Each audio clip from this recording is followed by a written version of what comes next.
Reinhard Koselleck, Futuro Passado, Contribuição à Semântica dos Tempos Históricos. Parte 3, sobre a semântica histórica da experiência. Capítulo 12, Terror e Sonho, anotações metodológicas para as experiências do tempo do Terceiro Reich. 1. Res facta e res ficta, fato e invenção. Si finga pecat in historia, se non finga pecat in poesia. Aquele que inventa peca contra a história, aquele que não inventa peca contra a poesia. Com esta frase, Halsted resumiu no século XVIII, em um único par de conceitos opostos, a história duas vezes milenar de um tópico. A história, historier, teria que ater-se às ações e ocorrências, às res gestae, aos fatos, enquanto a poesia viveria da ficção.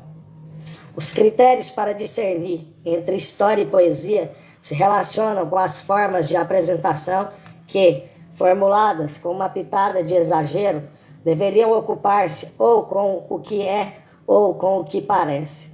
Mas, na verdade, os caminhos cruzados das determinações retóricas entre história e poesia não se deixam reduzir a um par de termos tão simples. Já o conceito comum de res, coisas, permanece ambíguo, pois a realidade dos fatos e ocorrências não pode ser a mesma que a realidade das ações inventadas. E a aparência pode abarcar desde o logro, passando pela verossimilhança, até chegar a lampejos da verdade. Até o século XVII, falando de modo geral, e apesar do grande número de zonas intermediárias, dessas posições extremas puderam ser deduzidos dois campos que atribuem o lugar de honra, respectivamente, à poesia ou à história. Alguns atribuíram maior valor à verdade da história, historier, do que à poesia, pois aquele que se ocupa com as res gestae ou res factae apresenta a realidade nua e crua, ao passo que as res ficta induzem à mentira. Os historiadores serviram-se desta argumentação favorável à sua posição. A posição contrária se apoia em Aristóteles, que desvalorizou a história diante da poesia. A poesia visa ao possível e ao geral, se aproxima da filosofia, ao passo que a história, historier, orienta-se unicamente pelo decurso do tempo, em que coisas de toda espécie podem acontecer como que por acaso. Lessing, o aristotélico do iluminismo, ainda pôde dizer, diferentemente do historiador obrigado a tratar de fatos duvidosos ou mesmo improváveis, abre aspas, o poeta é senhor da história, podendo se aproximar dos acontecimentos tanto quanto queira, fecha aspas.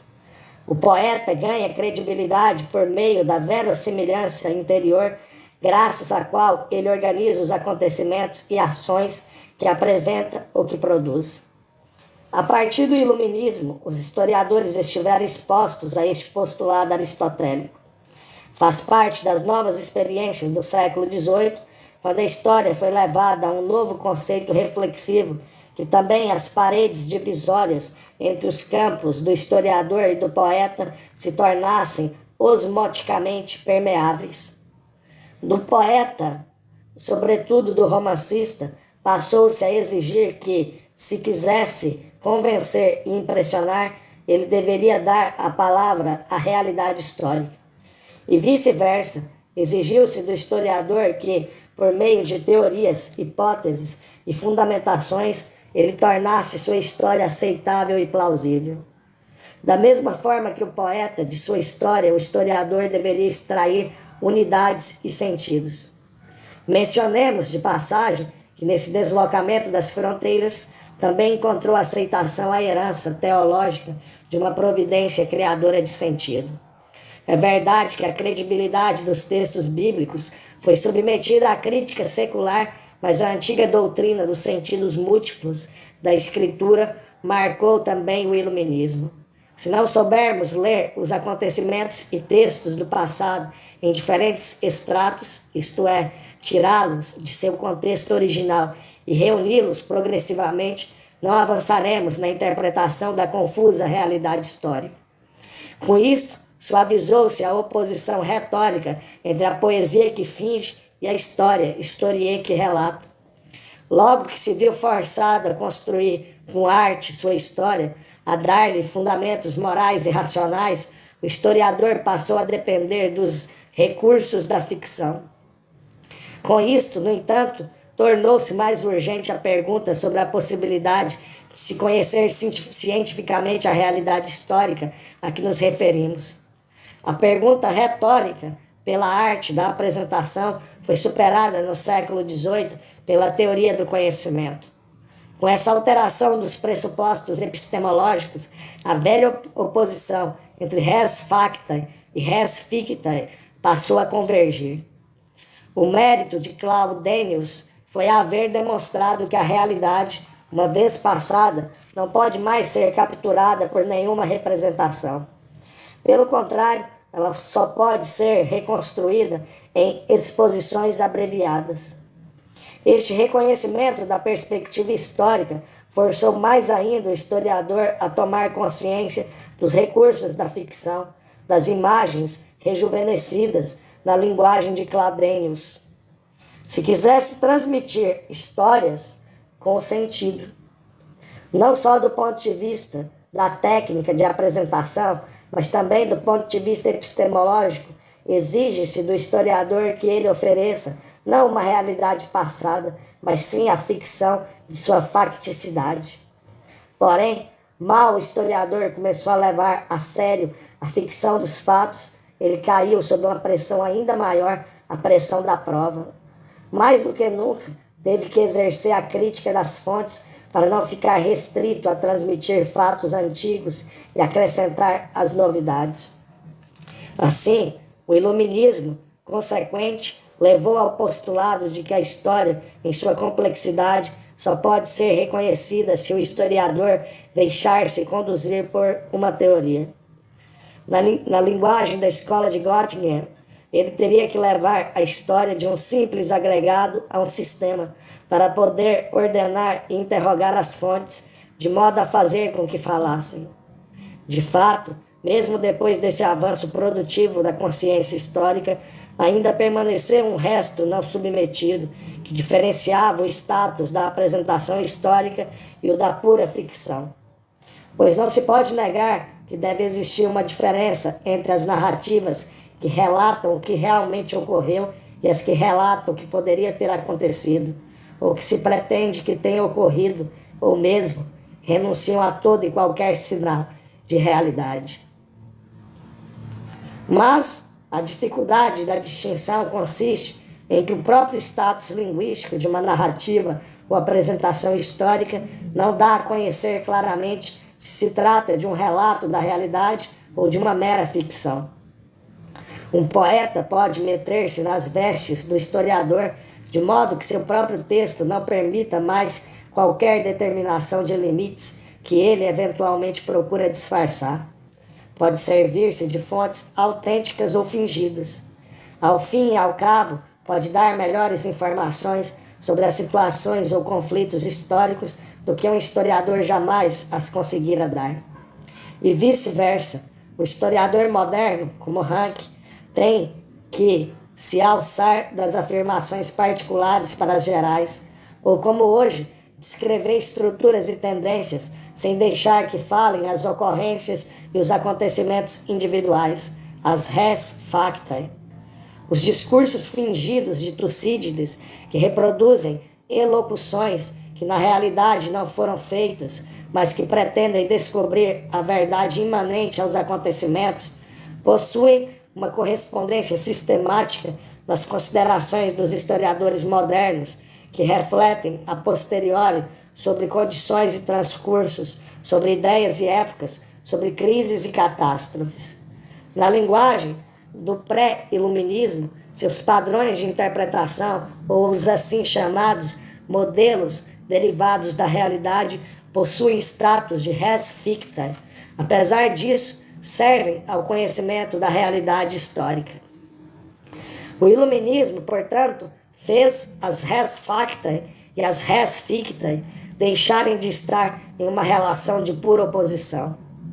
Com esse processo, realiza-se também a assim chamada estetização, que mais tarde veio a dar cores ao historismo. Porém, trata-se de algo mais que estetização e consciência histórica crescente, que teriam desde então estruturado a história historie.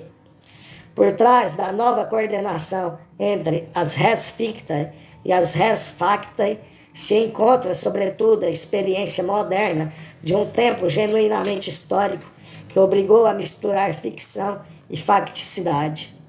Abre aspas, na mesma cidade, um acontecimento importante será contado à tarde de forma diferente que de manhã, fecha aspas. Goethe, com sua habitual informalidade, expressou nessas palavras uma observação acertada que revela muito mais do que o velho conhecimento de que os homens costumam falar sobre as mesmas coisas de maneiras diferentes e contraditórias. Goethe refere-se aqui ao tempo histórico, cuja força perspectivista foi refletida pela teoria do conhecimento do iluminismo histórico. Na medida em que a testemunha ocular autêntica de uma ocorrência foi deslocada de seu papel privilegiado em relação ao ocorrido, o tempo não intuído ganhou uma função criadora de conhecimento que abrange toda a história. As testemunhas puderam ser interrogadas a intervalos cada vez maiores de tempo e o status de uma história modificou-se. O que de fato acontece sempre já está superado, e o que disto se relata não atinge mais o que propriamente aconteceu. A história desaparece no seu efeito. Ao mesmo tempo, ela é mais do que o eventual efeito que produz em determinadas situações, pois os próprios efeitos se modificam sem que a história, uma vez passada, deixe de ajudar a criá-los. Toda interpretação retrospectiva se alimenta de um acontecer passado, a qual, em cada hoje, mais uma vez a palavra é dada. Uma história, portanto, forma uma parte do decurso estratificado do tempo, no qual, consciente ou inconscientemente transmitida, ela é sempre de novo rearticulada. Por isso, Goethe interferiu que sua autobiografia era, abre aspas, uma espécie de ficção, fecha aspas, de criação poética, na qual, somente nela, podia encontrar-se a verdade de sua vida. Recorreu à ficção não porque quisesse introduzir no seu relato logro ou invenção. Foi o aspecto temporal que ligou a facticidade passada à ficção de sua elaboração. E por causa desta necessidade de um intervalo de tempo, epistemologicamente inalcançável, para criar um novo passado, e não por causa de um flerte romântico com a poesia, também os historiadores que vieram depois, sempre de novo procuraram apoiar-se na proximidade entre historiografia e poesia. O intervalo temporal força o historiador a fingir a realidade histórica sem falar do acontecer de alguma coisa. Ele está obrigado a servir-se basicamente dos meios linguísticos da ficção para apoderar-se de uma realidade cuja atualidade já desapareceu. As observações feitas até aqui podem ter sido suficientes para esclarecer duas coisas. Primeira, que nosso clássico par de conceitos opostos, res ficta e res facta, também constitui um desafio epistemológico para os atuais historiadores que se voltam para a teoria e têm consciência das hipóteses. Segundo, foi especialmente a descoberta moderna de um tempo especificamente histórico que forçou o historiador a uma perspectiva fictícia dos fatos, quando ele deseja reproduzir um passado já desaparecido. Nenhuma fonte invocada ou citada é suficiente para suprimir o risco de uma afirmação sobre a realidade histórica. No que segue, vamos nos ocupar com a relação entre ficção e facticidade a partir de um ponto de vista diferente mais restrito. Em vez de nos interrogarmos pela apresentação histórica e sua reprodução da realidade, delimitaremos metodicamente um terreno empírico em que as res factae e as res fictae estão misturadas entre si de forma extraordinariamente tensa. Refiro-me ao mundo dos sonhos que todos os dias, e mais ainda à noite, acompanha o homem que age e que sofre. Embora não possam ser produzidos, os sonhos pertencem ao âmbito das ficções humanas, na medida em que, como sonhos, não oferecem uma representação real da existência. Mas isto não impede que eles façam parte da realidade da vida. Por isso, desde Heródoto até o início da Era Moderna, foram considerados merecedores de relatos históricos. Além disso, desde sempre tem-se desprendido deles, ou sempre lhes tem sido atribuída uma força divinatória, uma especial relação com o futuro. Vamos abstrair essa história dos sonhos, que ainda não foi escrita. Os sonhos, pelo contrário, serão introduzidos como fontes que dão testemunho de uma realidade passada, de uma forma que talvez nenhuma outra fonte seja capaz de fazer.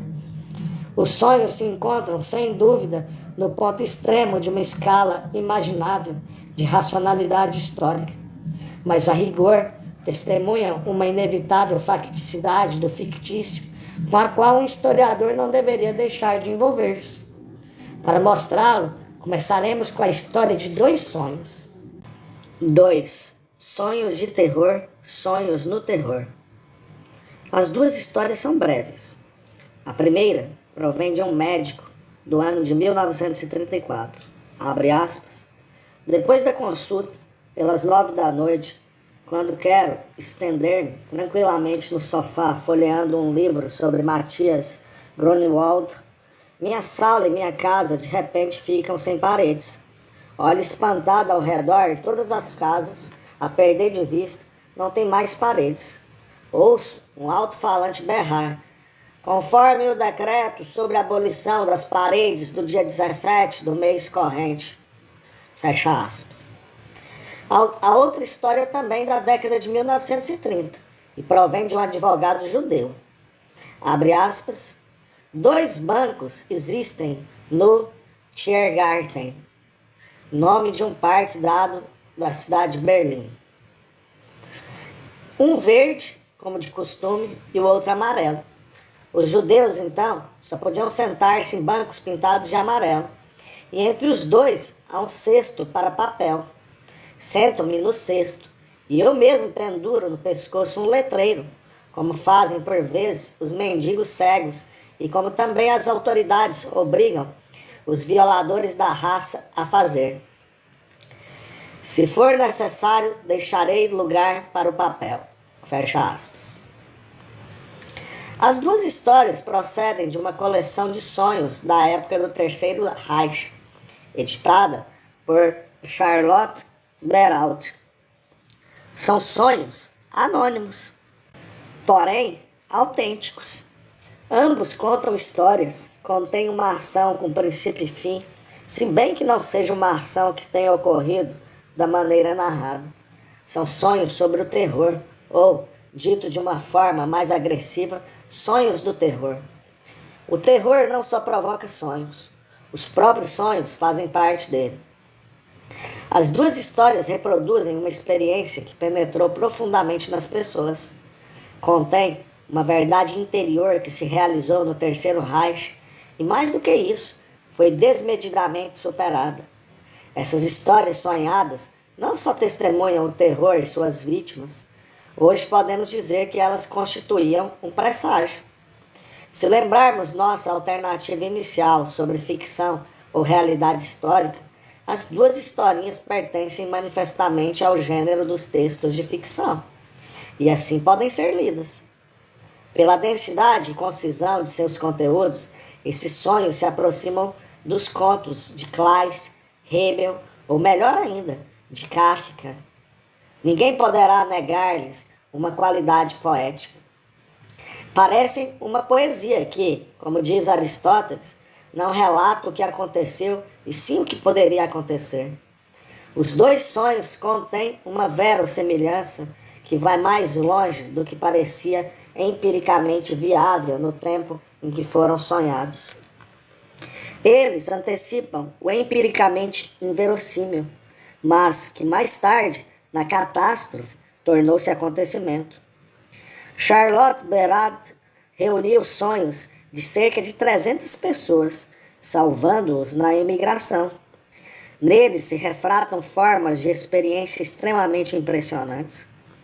Vez por outra, é informada a situação social dos sonhadores, que frequentes vezes pode ser determinada por sinais ligados à realidade. Manifestam-se com clareza comportamentos tradicionais, que ao se confrontarem com o terror, transportam para o sonho respostas angustiantes. A ficção ainda aponta para os fatos, e a perspectiva do sonho, claramente reconhecível, abre a 3 dimensões temporais dos contemporâneos que viviam então. Nas imagens dos sonhos, são captadas juntas a origem na época guilhermina, as disposições de ânimo de Weimar, o choque do presente e a perspectiva angustiante de um futuro ameaçador. A adaptação furtiva ao novo regime, a submissão por causa da má consciência, a espiral do medo, a paralisia da resistência, as interações de algozes e vítimas. Tudo isto emerge dos sonhos, com um ligeiro estranhamento de imagens, porém, muitas vezes com claro realismo. O resultado é opressivo. São sonhos de perseguidos, mas também de pessoas que se acomodaram, ou que desejaram acomodar-se, mas não puderam. Não conhecemos os sonhos dos partidários dos vencedores. Também eles sonharam, mas ninguém sabe se o conteúdo de seus sonhos coincide com as visões dos que foram espremidos contra a parede pelos vencedores temporários. Para o historiador que se ocupa com a história do Terceiro Reich, a documentação dos sonhos representa uma fonte de primeira ordem. Revela camadas que não são atingidas nem mesmo pelas anotações dos diários pessoais. Os sonhos relatados fornecem exemplos de todos os aspectos da vida cotidiana em que as ondas do terror vão penetrando. Dão testemunho do terror inicialmente aberto, depois subrepetício, antecipando sua poderosa intensificação.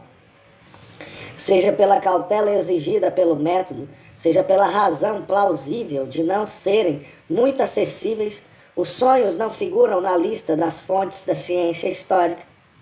Mas ninguém pode impedir que o historiador promova a condição de fonte, um testemunho qualquer, desde que o interrogue metodicamente. Das histórias que antes foram sonhadas e depois relatadas, podem ser tiradas conclusões para a realidade histórica do terror após 1933.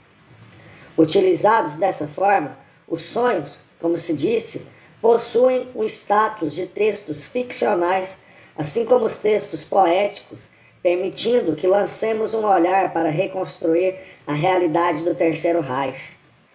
Todo texto ficcional pode ser transmitido como uma fonte de informação maior ou menor, ou pelo menos usado como testemunho da facticidade. Mas nossa questão pode mais ainda ser especificada. Os sonhos descritos no início são mais do que um testemunho ficcional do terror e sobre o terror. Embora só possam ser apreendidos como texto narrativo, são histórias pré-linguísticas ocorridas nas e com as pessoas afetadas. São formas do terror que se manifestaram corporalmente, sem que as testemunhas necessariamente tivessem de ser vítimas de violência física. Em outras palavras, precisamente como ficção, eles foram um elemento da realidade histórica. Os sonhos não mostram apenas as condições que os tornaram possíveis como ficção. Os próprios sonhos são formas de realização do terror. Assim, além do status de fontes escritas, os sonhos revelam uma dimensão antropológica, sem a qual o terror e seus efeitos não podem ser entendidos. São não apenas sonhos com o terror, mas primeiramente e antes de tudo, sonhos no terror, que perseguem as pessoas até durante o sono. Os dois sonhos, do médico e do advogado judeu, supondo-se que sua gênese biográfica é conhecida, poderiam ser interpretados em uma sessão de análise psicológica individual. Mas eles também permitem uma interpretação política independente, pois nos sonhos relatados por Charlotte Beradt, chama a atenção que o conteúdo latente e o conteúdo manifesto praticamente coincidem. O significado político dos sonhos, mesmo que socialmente condicionados e mesmo que envolva os destinos pessoais, continua diretamente inteligível. Para ficarmos nas metáforas da psicanálise, as experiências e ameaças políticas iludiram o porteiro e penetraram desimpedidas no chamado inconsciente. Ali elas fizeram surgir imagens e histórias cujo caráter político não poderia deixar de manifestar-se à consciência com clareza. A supressão das paredes por decreto retira toda e qualquer proteção do espaço privado. O alto-falante não deixa dúvida ao sonhador. Sua casa há de ser arrombada em benefício de um controle que, em nome da comunidade popular, pode ser exercido por qualquer um sobre todos. A angústia compulsiva do advogado judeu para deixar lugar para o papel voluntariamente não exige interpretação para quem viveu essa história. Em uma paralisia autoimposta, o improvável acontece. O perseguido rende-se a um absurdo, ao mesmo tempo existencial e banal, antes mesmo que o absurdo chegue a se realizar nele. Evidentemente, existe uma razão do corpo, onde vai mais longe do que aquilo que o medo permite ao sonhador fazer em estado de vigília. É claro que não é preciso que seja assim. Georg Gors, a darmos crédito às suas recordações, teve um sonho semelhante, que o levou a emigrar para a América enquanto ainda era tempo. Ora, os sonhos, como tudo que ocorre com alguém e como tudo quanto sucede, são antes de tudo únicos e referem-se a pessoas individuais. Porém, mesmo assim, há grupos de sonhos que têm uma história supra-individual. Na quase totalidade dos sonhos transmitidos por Charlotte Beradt, a partir das experiências da geração que lhe sobreviveu, se expressa um mundo de experiências estratificado a partir da unidade geracional. Sua característica comum é a proximidade com uma realidade ameaçadora, lucidamente registrada, na qual se misturam na vida cotidiana, para a qual convergem uma disposição de origem e uma capacidade sonhada de reação, produzindo uma capacidade de prognóstico. Por mais angustioso que fosse o conteúdo dos sonhos, a percepção dos sonhadores continuava intacta. As dimensões temporais do mundo da experiência ainda estavam de tal forma organizadas que deixavam aberto um espaço de ação imaginável.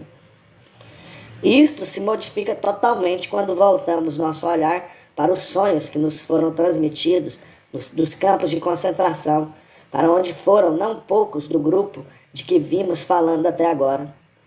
Aos sonhos reunidos por Charlotte Beradt, temos condições de acrescentar as representações de sonhos que Jean Cairot, precedentes do próprio campo de concentração.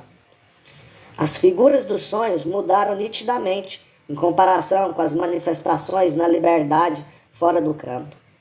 E os relatos de Cairot são confirmados por outras testemunhas, como, por exemplo, os transmitidos por Bruno Bettelheim, Viktor Franklin ou Margaret Buber-Newman. Os sonhos dos campos de concentração nos revelam um terreno onde a razão humana parece falhar, onde sua linguagem emudece. Esses sonhos distinguem-se por uma rápida perda da realidade. Ao mesmo tempo, em igual proporção, aumentam os sonhos de vigília. Com isto, nos vemos impelidos a um terreno no qual as fontes escritas e orais são claramente insuficientes para nos dizer o que se passa. para aprendermos a ver o que realmente aconteceu, somos remetidos à metáfora dos sonhos. Os processos políticos e sociais normalmente se tornam compreensíveis a partir de textos que indicam as ações que os compõem. Também os chefes das SS, em suas comunicações escritas, em seus discursos e memórias, serviam-se de uma linguagem que permitia uma análise racional a partir do sentido do texto. Nesses casos, podem-se interpretar metodicamente os fatos e sua articulação linguística. Mas o que ocorria no campo de concentração era quase impossível de ser reproduzido por escrito, de ser apreendido em uma linguagem descritiva ou compreensível. O emudecimento é uma das características do Estado totalitário. Charlotte Beradt transmitiu o sonho de uma faxineira já no ano de 1933, no qual o emudecer aparece como recurso de sobrevivência. Abre aspas, sonhei que no sonho, por cautela, eu falava russo.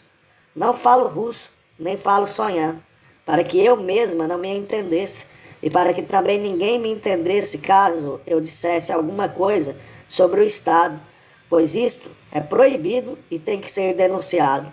Fecha aspas. Do Führer nos foi transmitida uma contrapartida chocante. Uma vez Hitler descreveu 3 estágios de segredo, o que ele só confiava ao seu círculo mais íntimo, o que ele guardava para si e o que nem sequer ousava pensar até o fim. Esta última zona leva-nos ao âmbito do inarticulável, que Cairo, como antigo prisioneiro de um campo de concentração, procura decifrar por meio das imagens dos sonhos. Suas análises coincidem plenamente com as de outros relatos dos campos de concentração, mesmo que os vários autores manifestem caráter, atitude de vida e visão de mundo inteiramente diferentes. Ao contrário dos sonhos dos primeiros tempos do Terceiro Reich, que se caracterizavam por uma clara percepção política, os sonhos dos presos em campos de concentração perdem toda a relação direta com a realidade. Os sonhos de 1933 e dos anos seguintes alimentavam-se de uma proximidade com a realidade que possibilitava aos sonhadores elaborar o terror em suas vidas. Como já dissemos, as imagens moviam-se entre a origem e a possibilidade futura, em um sentido empiricamente consistente. As testemunhas, obviamente, ainda dispunham de uma liberdade de movimentos que lhe permitia fazer prognósticos a partir do que percebiam. Uma vez entregues ao campo de concentração, isto logo se modificava radicalmente. O terror diabólico do sistema de vigilância paralisava os prisioneiros, restringindo-lhes de tal forma os movimentos que, salvo raras exceções, lhes era retirada toda a percepção espontânea e direta. O medo, puro e simples, tapava-lhes os olhos ou, pelo menos, lhes alterava o rumo do olhar. Com as formas distorcidas de comportamento, também o mundo dos sonhos tinha que se modificar. Uma característica comum a todos os sonhos do campo de concentração é que o verdadeiro terror já não podia mais ser sonhado. Ali, a fantasia do horror era superada pela realidade. Por isso, esses sonhos também não podem ser mais lidos no sentido usual, como textos ficcionais que remetem à realidade. Quando mesmo assim o fazem-no apenas de forma inteiramente modificada, que nos remete a uma dimensão antropológica modificada. Procuremos esclarecer isto. Cairo, como outras testemunhas, faz distinção entre os sonhos da prisão anterior ao campo de concentração, cujos conteúdos ainda podem coincidir com os sonhos saturados de realidade de Charlotte Beradt, e os sonhos do campo de concentração que já desfazem os elos com o passado e nos quais as relações familiares se dissolvem e as paisagens naturais, musicais ou arquitetônicas se desdobram. Destes, Abstraindo-se dos sonhos posteriores ao campo de concentração, ele separa, por último, os sonhos de salvação e os sonhos de futuro.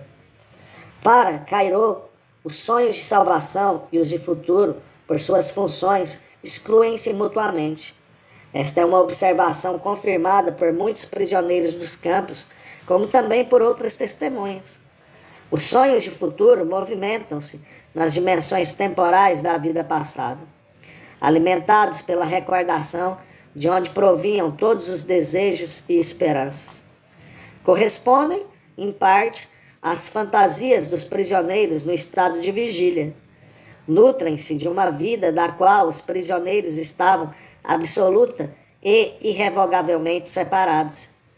São sonhos utópicos. Apresentam uma imagem viva da pátria para lá do arame farpado e eletrificado, da pátria que o prisioneiro busca e evoca, mas que não existe mais para ele. A pura facticidade do campo é ignorada. O passado quer se transferir para o futuro. Esses sonhos eram presságios de morte. Franklin fala de um companheiro de prisão que sonhou com a data em que seria posto em liberdade. Veio a ser o dia de sua morte no acampamento. Precisamente a sensação de segurança da vida no lar, que parecia prometer esperança, se transformou em signo da morte. Totalmente diferentes são os sonhos pobres de imagens e de ação, que Cairo experimentou e entendeu como sonhos de salvação. Renunciando a toda dimensão temporal, eles correspondem à experiência do campo. A destruição egocêntrica da experiência intersubjetiva, que na vida comum é um prenúncio da esquizofrenia, ganha, nas condições invertidas do campo de concentração, um surpreendente significado invertido. Ali vigoravam condições que zombavam de toda experiência anterior e que pareciam ser irreais, sendo reais. A necessidade de irrealizar-se para ficar paralisado em um estágio final da existência levava a uma inversão da experiência temporal. Passado, presente e futuro deixavam de ser linhas de orientação para o comportamento. O prisioneiro tinha que viver essa perversão imposta ao corpo para que pudesse libertar-se dela. Disso falam os sonhos de salvação. Eles já não pretendem fixar a pessoa do sonhador na realidade. Assim, em um aparente paradoxo, transformam-se em símbolo da chance de sobrevivência. Só a última etapa do desaparecimento, a de já haver enfrentado a própria morte, oferecia algum apoio e ajuda. Só assim o prisioneiro, com seu corpo praticamente aniquilado, ganhava uma margem mínima, porém decisiva, para continuar vivo. Nesses sonhos de salvação, a intemporalidade a que os prisioneiros haviam sido condenados ganhava um significado salvífico, ou melhor, uma força salvadora. A alienação do seu eu empírico transformava-se em arma silenciosa contra o sistema de terror instalado no campo de concentração, tanto por prisioneiros quanto por vigias. O que se tinha de suportar era a diabólica inversão em que a morte parecia uma vida melhor e a vida uma morte pior que era necessário suportar. Só nos sonhos de salvação o inferno chegava a um fim fictício fora do tempo, mas que apesar disso oferecia ao prisioneiro apoio na realidade. Esses sonhos de salvação, vazios de ação e inundados de luz e de cores, resistem a uma interpretação histórico-social mais ampla. Em alguns casos isolados, talvez a psicologia individual os possa explicar, ou mesmo eles possam ser decifrados por alguma disposição social ou religiosa, como fazem algumas de nossas testemunhas. Mas, do ponto de vista do método, dos vários sonhos de salvação, não se podem tirar conclusões para um comportamento geral claramente definido, pois eles não contêm sinais de nenhuma realidade que possa ser lida diretamente em um sentido político ou social. O fator político mais importante desses sonhos se assim o quisermos, é serem apolíticos. Podemos ir bem mais longe, vendo nos sonhos de salvação atos de resistência que por eles próprios camuflados. Mas este resultado antropológico não pode ser generalizado socialmente. Por isso, sonhos de salvação, no sentido de Cairo, nada nos falam sobre outros motivos para perseverar, motivos que, na hierarquia do campo, impulsionavam, por exemplo, os grupos dirigentes comunistas ou a seita homogênea dos investigadores da Bíblia. Temos, pois, que nos conformar. Uma ou outra biografia ou gênese social levou, por motivos diversos, a disposições que puderam aumentar ou diminuir as chances de sobrevivência. Para nossa pergunta sobre os sonhos no terror, é suficiente ver que mesmo o mundo interior, sem palavras, teve sua história secreta, na qual a salvação ou a ruína teve que ser suportada. Esse mundo produziu afirmações eloquentes do corpo mudo, de que dão testemunho e cuja decifração levanta uma pontinha do manto sob o qual o espanto passado se havia reunido. Também elas não são apenas testemunhas do terror, mas também o próprio terror. Mas trata-se aqui de experiências que não podem mais ser comunicadas diretamente. Experiências de uma existência terrível, na definição de Cairo, que se subtraem aos métodos históricos convencionais associados à linguagem. Voltando ao nosso método tradicional, precisamente sobre o pano de fundo dos sonhos de Cairo, compreendidos como sinais, a estatística da morte no campo de concentração, que pode ser calculada, adquire uma expressão mais forte, pois, não obstante a disposição interna para sobreviver que observamos nos sonhos de salvação, os prisioneiros também eram mortos, aniquilados, exterminados nas câmaras de gás. De tal modo que falar de morte ou execução torna-se uma expressão pálida e convencional. No sistema global dos campos de concentração, precisamente a coragem e a firmeza, portanto, os sinais visíveis da força de sobrevivência, basta pensar em Bonhoeffer, podiam levar ao extermínio. E na rampa de Auschwitz vigoravam apenas critérios animais. A evidência interior das chances de sobrevivência, que se manifestava no comportamento espontâneo dos prisioneiros e de seus sonhos, não é comparável com frequência estatística com que trabalhavam as câmaras de gás. Com isso, tirava-se dos aniquilados também o último sentido, o sentido do sacrifício. O que se realizava era o absurdo. 3. Observação metodológica final sobre diacronia e sincronia. Os sonhos aqui mencionados foram interpretados como testemunhos do terror, mas com um enfoque ligeiramente diferente, também como modos de execução do próprio terror. Para isso, eles foram sempre interpretados de acordo com a situação, sem que se fizessem perguntas sobre o simbolismo intemporal que, entre outras coisas, lhes pode ser atribuído.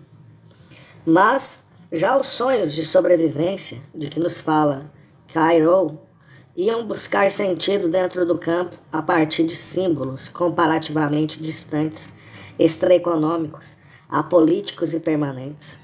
A autenticidade das testemunhas permite-nos confiar que eles coincidiam com uma promessa de vida. Um historiador, na verdade, só pode tirar conclusões dessas fontes se aprender a dar uma interpretação antropológica às imagens testemunhas de uma linguagem emudecida. Charlotte Brontë renunciou conscientemente a dar à sua coleção de sonhos uma interpretação psicanalítica. Também Franklin e Bettelheim, analistas profissionais, são reservados, pois as categorias de Freud, com sua lógica de inversão, deixam de ser válidas em situações excepcionais. Apesar disso, não deixaremos de apontar uma vantagem fundamental do caminho adotado. Os sonhos são testemunhos da experiência no próprio acontecer. Eles apontam ligações síncronas entre perseguidores e perseguidos na execução do terror. Nesse sentido, equivalem a retratos do interior da alma, ao contrário das numerosas imagens que nos foram transmitidas em filmes e fotografias e que fixaram a miséria por seu lado externo. Os sonhos iluminam a situação dos perseguidos pelo terror, mostrando uma clareza maior do que qualquer imagem exterior é capaz de fazer. Nesse sentido, os sonhos também superam os diários e as memórias, que são redigidos a partir de perspectivas diferentes e sempre após o fato. Por isso, os sonhos, apesar de serem dificilmente acessíveis, não devem, em princípio, ser metodicamente excluídos como fontes, por mais difícil que continue sendo interpretá-los com uma teoria antropologicamente segura. Para apontar também os limites com que uma pesquisa das fontes antropologicamente legíveis se depara, comparemos entre si duas formas de comportamento histórico. Podem ser denominadas, para distingui-las, de diacronia e sincronia. Cada processo possui suas vantagens e desvantagens, que se complementam entre si. Normalmente, o historiador usará ambas as abordagens, dando preferência à sincronia para descrever e recorrendo à diacronia para relatar. O historiador trabalha, sobretudo, com diacronia quando tenta explicar as causas e as origens de um conjunto de ocorrências, em nosso caso, do nacionalsocialismo e de seu sistema específico de terror. A dedução causal interroga como foi possível que isto ou aquilo acontecesse da forma como aconteceu. Toda explicação diacrônica admite outras e mais amplas explicações. Procuremos lembrar algumas dessas explicações. Responsabiliza-se o desemprego, ou de forma mais genérica a crise econômica mundial e mais genericamente ainda o sistema econômico capitalista. Ou são mencionados os comportamentos específicos dos estratos sociais cujas vias de transmissão remontam ao passado da história social da Alemanha. Particularmente preferida é a linha da pequena burguesia, pois ninguém se identifica com ela. Ou se recorre ao nacionalismo, que não pode ser compreendido sem a conjuntura política externa. Analisa-se a experiência das frentes de guerra, o Tratado de Versalhes, juntamente com as exigências dele decorrentes. Abre aspas, vamos mostrar aos aparentes vencedores de 1918 que podemos ser tão bárbaros como fomos apresentados na propaganda deles. Fecha aspas.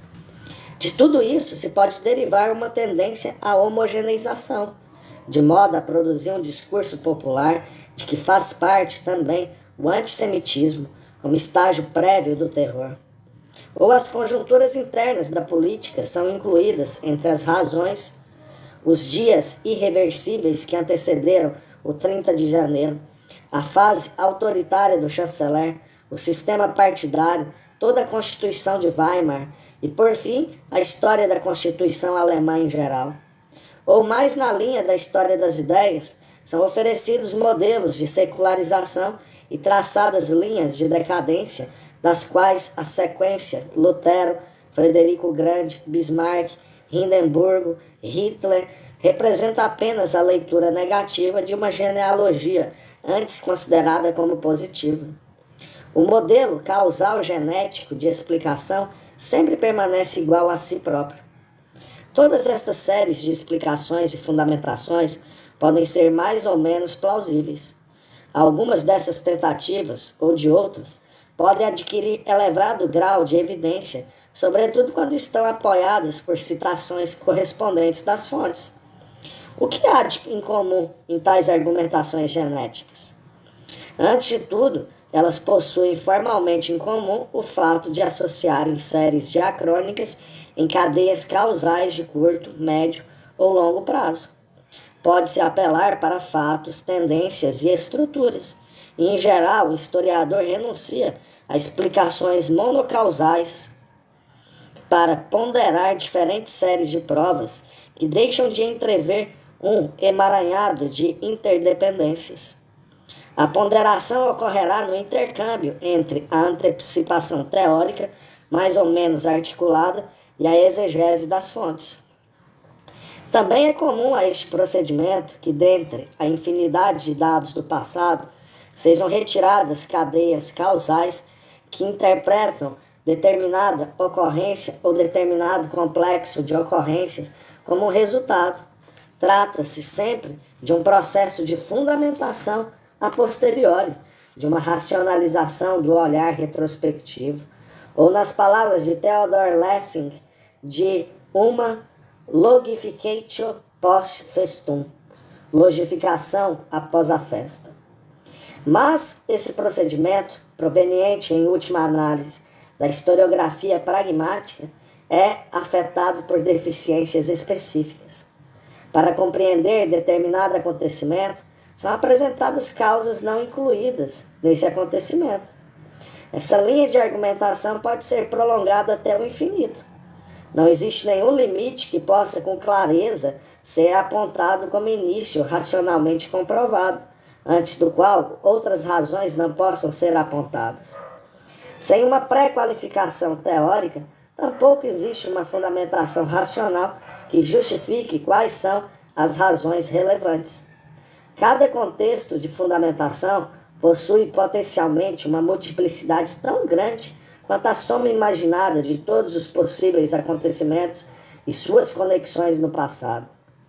Quem uma vez aceite a causalidade não poderá fundamentar tudo, mas poderá apresentar tantas razões quanto queira para cada acontecimento. Já se percebe aqui uma segunda dificuldade. Assim como a demonstração causal não pode mostrar que uma razão é mais importante que outra, tampouco pode apontar que razões foram necessárias, obrigatórias ou mesmo suficientes para fazer com que isto ou aquilo ocorresse. Quando a causalidade é transformada em necessidade, chega-se a afirmações historicamente tautológicas. Apontar um acontecimento como necessário não significa outra coisa senão que sobre o mesmo acontecimento é feita uma afirmação duplicada. Não é que algo tenha acontecido porque tivesse que acontecer. Post hoc ergo propter hoc. Depois disso, portanto, por causa disso. Pode ser, mas não necessariamente. Por trás dessa segunda dificuldade, já desponta uma terceira, que não pode ser resolvida causalmente.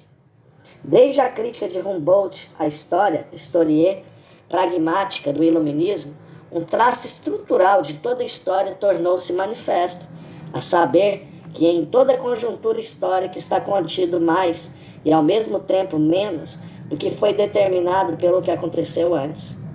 É nisso, nessa capacidade de variação e transformação, que está contida a sua surpreendente unicidade.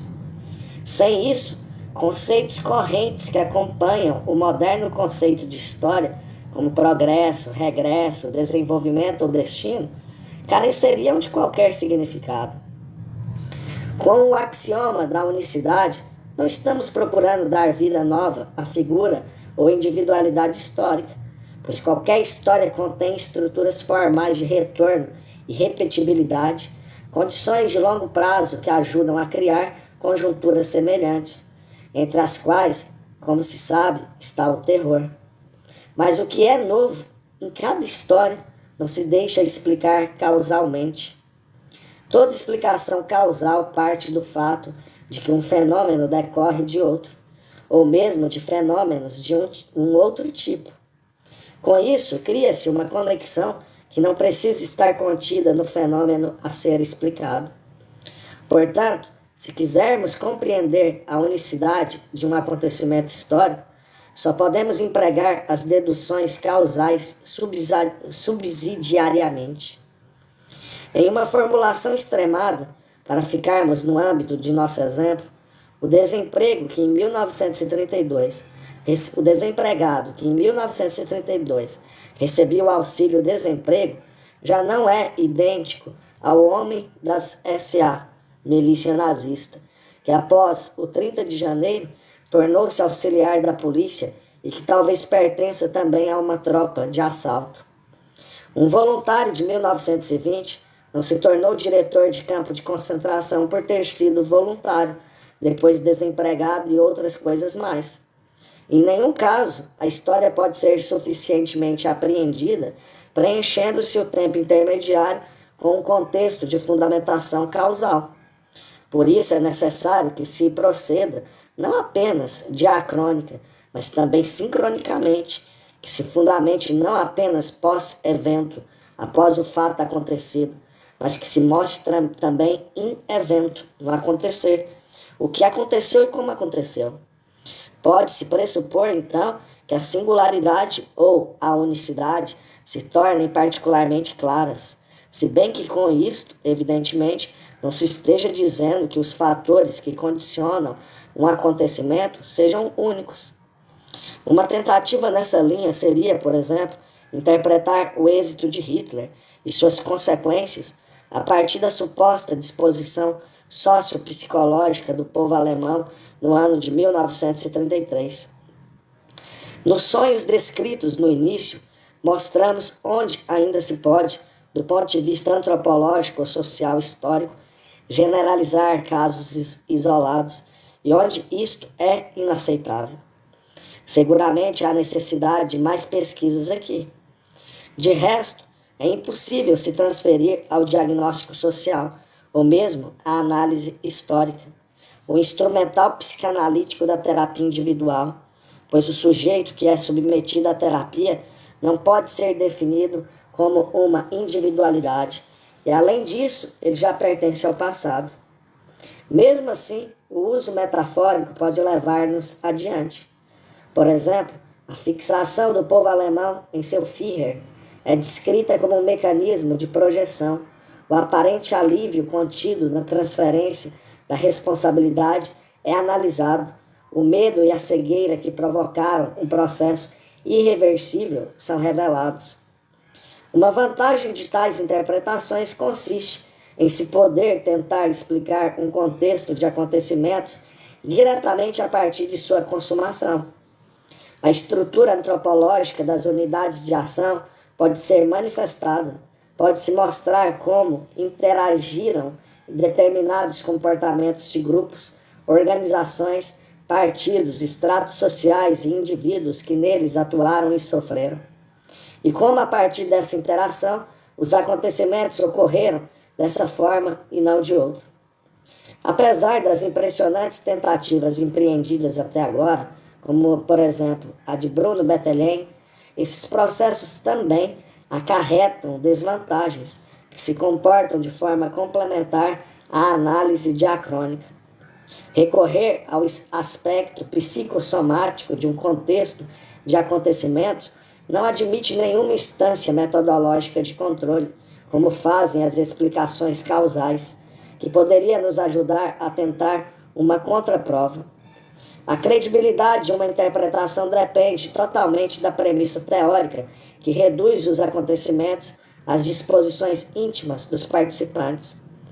É verdade que os acontecimentos são descritos assim como aconteceram, sendo interpretados por meio de categorias científicas que pretendem não ultrapassar o âmbito dos fenômenos descritos.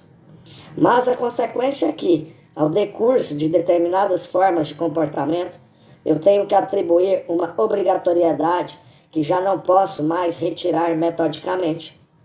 Depois de saber que Frederico Grande teve um pai despótico, que contra sua vontade lhe impôs uma camisa de força militar e que depois da morte do pai, em 1740, ele começou a Guerra da Silésia, é fácil dizer que o fator determinante a manifestar-se aqui foi um complexo paterno que levou o jovem Frederico a apresentar ao pai post-mortem, após a morte, a prova de sua própria dignidade para desligar-se dele. O peso dessas interpretações não deve ser subestimado, mas do ponto de vista metodológico nos encontramos aqui diante de uma argumentação que continua sendo irrefutável.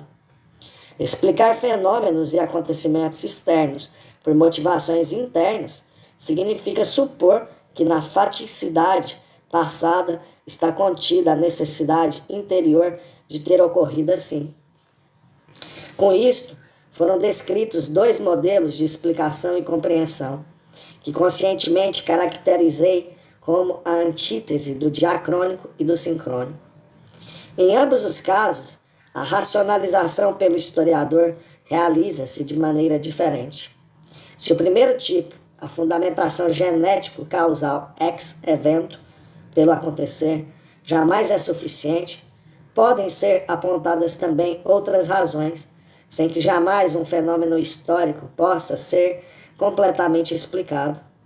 Então, essa espécie de fundamentação se comprova como uma forma inconsciente de acaso.